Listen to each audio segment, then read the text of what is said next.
We really want to make sure that you guys understand exactly how it's done. Great for the mental, great for the physical, great for the stomach. I grow it, I cook it, and farm to table. Broccoli, peppercorn, and basil. Zucchini's a staple. I never thought I'd see potting mix or ant colonies in COVID quarantine. About to hit the garden up. The name's aLJo, I farm it up. I got seeds, I got time. Plus I'm hungry, so let's start it up. Let's go!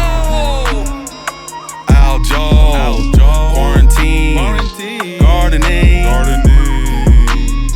In COVID-19. During a time of such uncertainty and anxiety, it is so important to have a purpose in your daily life. You can take control of your diet, get in touch with your human roots, and create your own solution to food insecurity. Make the best of this quarantine by growing what you eat.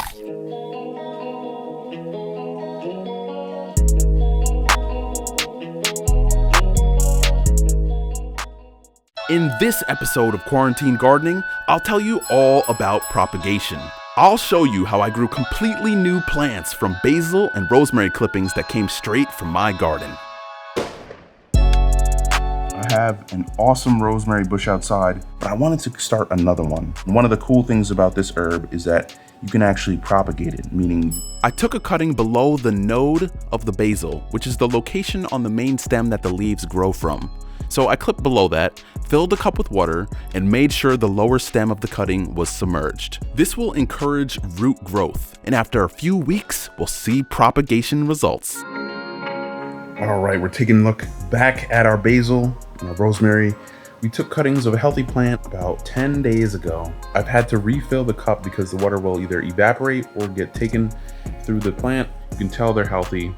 And look at this, 10 days later, roots starting to form. This is remarkable. I've never taken a rosemary cutting, but this is exciting that I can get this from just one cutting. These are super expensive in the store. They dry out quickly, but when you can have an ever-bearing rosemary tree, why not? 2 weeks later, looking at my propagated basil and rosemary, look at these roots on the rosemary. They are thriving right now, and this is just a sign that this is working. And I'm taking a look here at the basil, which, wow, I had to actually see, this is the line that I actually started at, but now look at the water line all the way up here. As the plant started to take more water up its roots, the leaves started to become more healthy. This would allow it to become more firm, and because of that, it actually lifted it out of the water. It's gonna just grow tremendously after that. Now looking at my other basil cutting here, propagating very well, extremely healthy, firm leaves. It's crazy to think that you can take cuttings of most herbs and even some houseplants, and they'll root in water, giving you a completely new plant. It is just so fun and so cool to see this happen. So I'm gonna plant these soon. They look crispy, they look healthy, they look green, and soon they'll be in a pot.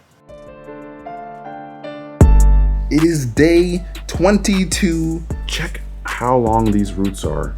I mean, these are absolute monsters. What I love about propagating basil is that you see it go from just a small little cutting to an absolute beast of a new plant. And look at how healthy these leaves are, and look at the roots also. And after a few weeks of repotting it, you would have something like this, but you can see just how big this grew. I can't wait to get these started and in pots. All right, today is the day we are potting our propagated basil and our propagated rosemary here. I'm with my sister Nicole. What up? Hey. And we are using this for the rosemary. What did you say you were gonna use it for? You're just gonna put it on your dorm desk or something? Yeah, well, we're not going back to school considering COVID, but that was the plan. So now I'm just gonna keep it in my room at home. It'll be fragrant. It'll be a nice, refreshing smell when you walk in your room, hopefully. I'm gonna use some old yogurt containers, and we're gonna do this together. So let's get started. I poked holes in the bottom here, which will allow for some drainage, and I'll use the top of the yogurt container to actually act as a catcher for water.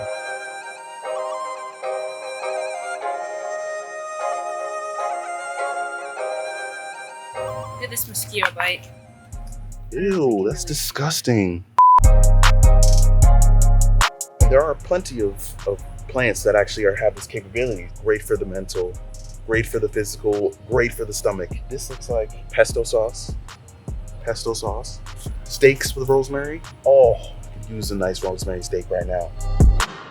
Just talking about the rosemary a little bit here, it has definitely become sturdy and the roots have established itself. You can clearly see it's bouncing back straight to form. I don't know if you could tell, but this is actually an offshoot right here, right? So this is gonna grow this way, get wider, and I'm hoping that all these little leaves here will also become side shoots at some point. That's kind of how the one outside is growing. I expect it to flourish pretty soon, just given the conditions. So it's kind of just sitting here. But what I really want to do is put it outside at some point. It's not really gonna ever flourish unless I put it outside. Put it in the spot where my basil is, which I'm gonna move outside, and we'll begin to see it really start to grow.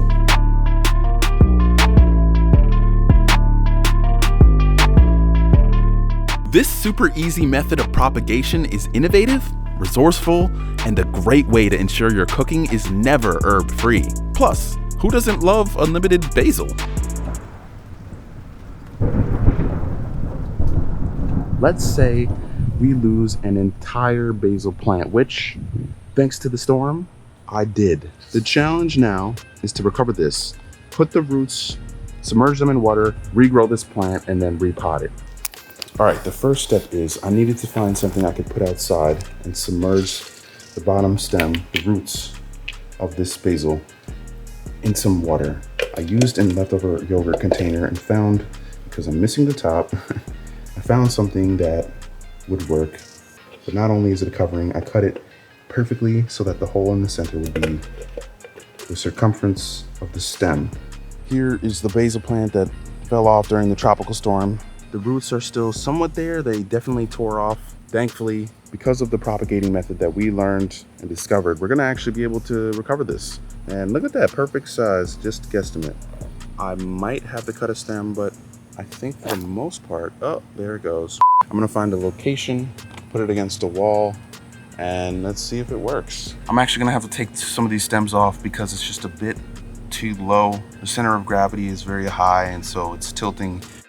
I'd rather take a few limbs off now rather than lose the entire plant later. I know this sacrifice won't be in vain. It can't be. All right, so I found this trellis. Let's give it a shot. All right, so I found a way to finagle it through this trellis. Yeah, this is perfect. So I'm gonna fill it up with water. I'm gonna fill it up enough so that it's covering the roots, maybe an inch above where the roots start. I wanna make sure it's fully submerged. It will evaporate most likely. So I wanna make sure I can account for that. Here we have it, our basil plant dying, uprooted. Put this top on, submerged it in water. As you can see, filled it a little bit above the root level. And now I'm just gonna close this tight so no bugs get in, no mosquitoes reproduce. I think it'll work perfectly. If I see any mosquitoes, I can close this hole up. I'll come back after about 7 days. Hopefully the roots will start to grow and I'll document this progress and hopefully this will come back. Now here's an update for you. Just 3 days later, look at the foliage and the difference in how it looks. Clearly see that the leaves are making somewhat of a recovery. And this is actually also visible in the root growth. You can actually look in and see that after 3 days of submerging, the roots are starting to regrow. Only 3 days, we start to see some root growth. It's gonna wait until it fully recovers and has some roots enough to fully be submerged and mix again, some potting mix or soil. Just to compare the difference in recovery, take a look at this basil plant here, which was uprooted, but it's still sturdy, so I'm not sure if the roots just detached and it's trying to heal, but this came from the same growing hole that the other one broke off and I'm propagating right now. You can kind of tell that, you know, maybe, just maybe the roots have detached here. You can see a couple loose ends. And we learned maybe that this wasn't the best way for a plant to heal. It has been a little over a week and just look at the health in these leaves. They're looking green again. They're perking up, headed towards the sun. They feel great. And I mean, look at the progress of this plant. This is not even in soil. This is strictly through our propagation method. And wow, have these roots grown. Wow. I mean, look at these roots. To go from absolutely uprooted to new roots in about 9 days, this is excellent. Now, I'm not ready to plant this just yet because I want the roots to get a little bit longer. so that when I do plant it, it will support itself rather than me having to support it on a trellis like this. And I'll show you what it compares like to the other uprooted plant that is still in the potting soil. Clearly nearly dead. The leaves are wilted. And I mean, look at this. It looks dry.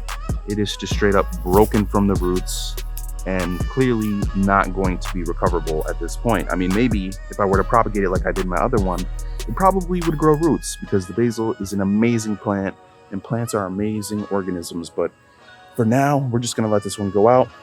When Mother Nature wreaks havoc, it's our job as gardeners to step in and guide those injured plants to recovery. This post-storm experiment was the perfect example of how useful propagation is for plants beyond just creating new ones. Forget paying for those overpriced, commodified plants and herbs. You can literally create an unlimited amount of herbs at home, and that's why I love propagation. And if you didn't already, you soon will.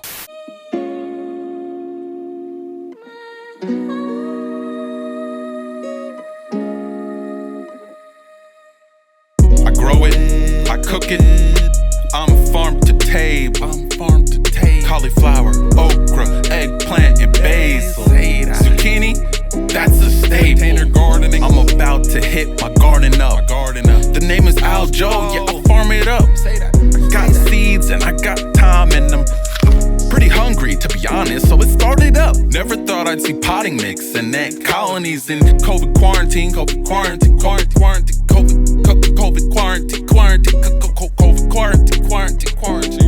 Whether for fun, to find peace of mind, or to combat glaring food inequities, it is time to start taking ownership of your food supply. Break free from food insecurity and food apartheid by starting a container garden today. Not tomorrow, not next week. All right, fine, you can start on the weekend. I get it, you're busy with other stuff. But start growing ASAP, because you'll never find a hobby as mentally gratifying and stomach-filling as gardening is. It takes less than 30 minutes a day and saves lots of cash in the long term. Join me in uplifting yourself, your family, and our community for generations to come.